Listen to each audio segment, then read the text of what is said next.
on est dans une guerre. On doit être des guerriers et des guerrières. On doit savoir ce que c'est le combat. Et on doit être prêt et armé pour ce combat. Paul n'était pas du tout bisounours. Acte 16, versets 37 et 38. Vous savez, Paul et Silas sont à Philippe. Ils ont chassé un démon. Les propriétaires de la servante qui manifestait ce don étaient très en colère. Ils ont soulevé la ville. Ils ont été mis en prison après avoir été battus de verge en public. Mais Paul dit aux agents.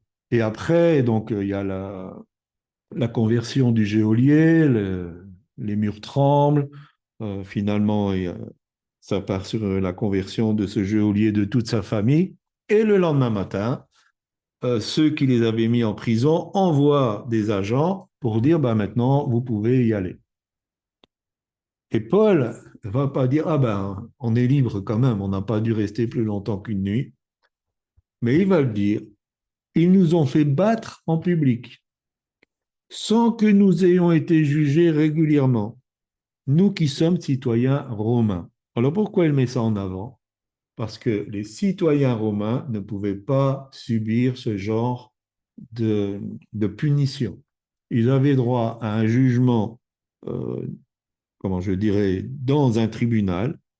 Ils ne pouvaient pas être condamnés comme ça, subir d'être battus de verge en public. Il fallait qu'il y ait une condamnation qui soit prononcée par un juge. Et même les mises à mort, un citoyen romain n'était jamais crucifié. C'est pour ça que Paul, quand il a été mis à mort, il a été décapité. Mais c'était une mort atroce, la crucifixion. Mais si on était citoyen romain, on ne pouvait pas être mis à mort de cette manière. Et donc il dit, nous qui sommes citoyens romains, puis ils nous ont jetés en prison, et maintenant ils veulent nous faire sortir en cachette?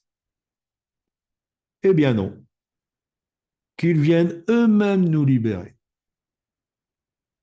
Paul est en train de réclamer des excuses. Paul est en train de dire, on va, je pense, j'essaie d'être dans sa pensée, de dire, c'est arrivé une fois, ça ne va pas arriver deux fois. Plus personne ne va être battu sans avoir vécu au moins un procès, au moins savoir s'il est citoyen romain. Et je vous assure que ces personnes ont certainement réfléchi à deux fois après. Les agents rapportèrent ces paroles au magistrat de la ville. Ceux-ci furent effrayés en apprenant que Paul et Sylvain étaient des citoyens romains.